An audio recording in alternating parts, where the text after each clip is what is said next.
So if you're a Robinhood user, you probably got a pretty interesting notification this week, and it was something that I really wasn't expecting.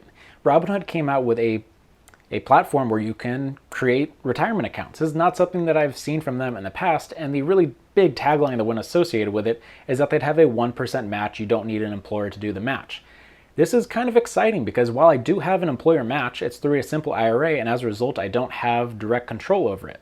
In this, you have the ability to create a retirement account, don't need an employer, and Robinhood will match 1% of your deposit. So today we're going to talk about what that really means, who's going to benefit from it, and if I think it's worth looking into.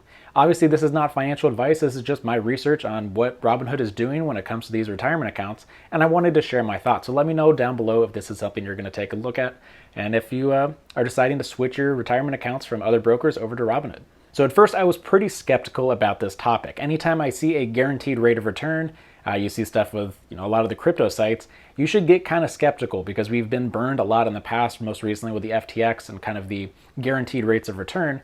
So when I first saw this, I was kind of skeptical. I thought you were going to get screwed in some way, but the more I look into it, the more legit it seems.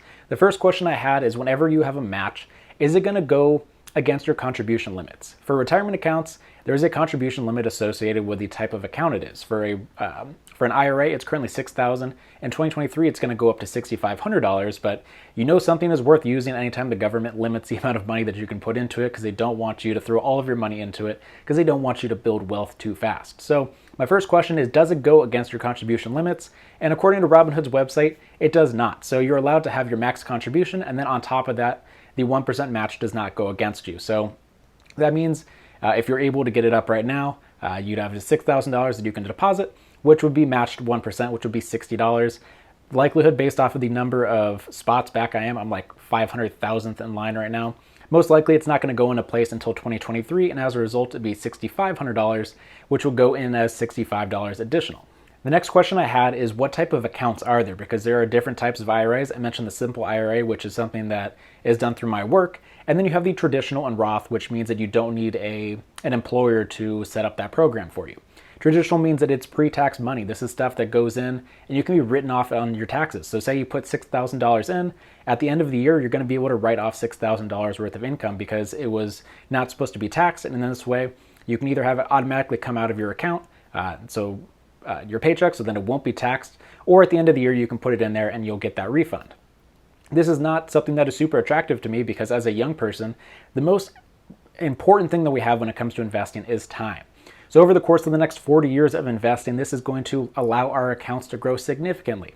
And when you have this traditional account, that means that the gains, and actually all of it, considering you haven't paid taxes on the money that you're contributing, that is all going to be taxed by the time you take it out. So for someone like myself, it's going to be way more attractive to have a Roth account. A Roth account means that it's post-tax money. It has already been taxed at whatever tax bracket you're supposed to be. But once it goes into that account, it's going to grow tax-free, which is super exciting. Because over the next 40 years or so of me investing, that's going to be a lot of time for it to compound. With compounding interest, the thing you need rate of return, the higher the better, and time. Time is almost more important than the rate of return. So you have the ability to make both of these accounts with Robinhood. Really depends on what type of tax bracket you're in. If you're in a high tax bracket right now and you're maybe a little bit older, it might be more beneficial to look at traditional. If you're a young person like myself, Roth is going to be the way to go most of the time. Highly recommend doing some calculations to see which one's going to be best for you. So a question you may have is that 1% match really going to do anything? That's going to be $60 this year and $65 next year. Is that going to make that much of a difference? So let's do a compounding interest calculator exercise to kind of see what type of difference we'd have with that 1% match. It doesn't sound like a lot. I'm going to use the normal numbers that I always use, 40 years, because I am 25 right now, so 40 years, I'll be 65, which is the standard classic retirement age. We're going to use 10%, which some people think is a little too aggressive. Some people think it's a little conservative.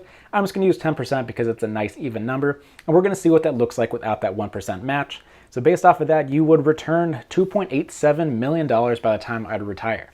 That's a lot of money, and that's why we're going to be using this Roth contribution more than the traditional, because all of that money that's in there is going to be tax-free by the time you take it out. So the baseline is $2.87 million, assuming that we are putting $6,500 in a year at 10% over 40 years. And so when you take this into account, additional $65 per year, what is that really going to do to you? So we have the 2.87, which is if you didn't have that extra $65. If you add that $65, it only becomes 2.905. So you get a little bit of increase, but it's not that significant. And so while at first I thought this was going to have a much bigger effect on your long-term returns, it's actually not that great. But you have to look at it as free money. This is money that you wouldn't have otherwise. And so this is something to actually consider. It's not going to be the make or break point for how much wealth you're going to be able to build in the future. But anytime you can get free money, especially with a match, I think it's worth considering.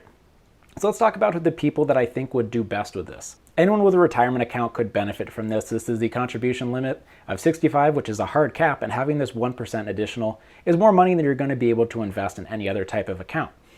But when you look at Robinhood, the people that are going to be most likely to use it, because their average age of the user is 31 years old, is going to be a young person that doesn't have that much experience investing in the stock market. So if I was brand new starting out investing in the stock market, I think this is something that I would actually consider.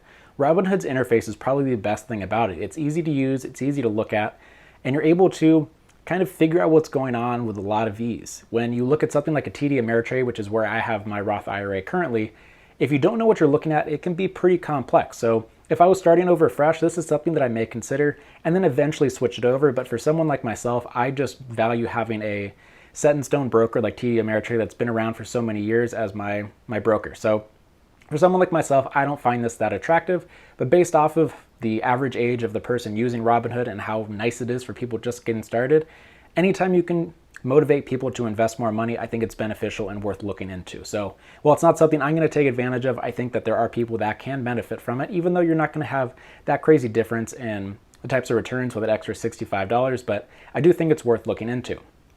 So then the other question that came up to me is, why did Robinhood do this? Anytime you come up with a new way of investing or something where you're going to have a match, you have to wonder what's their game? Why are they doing this?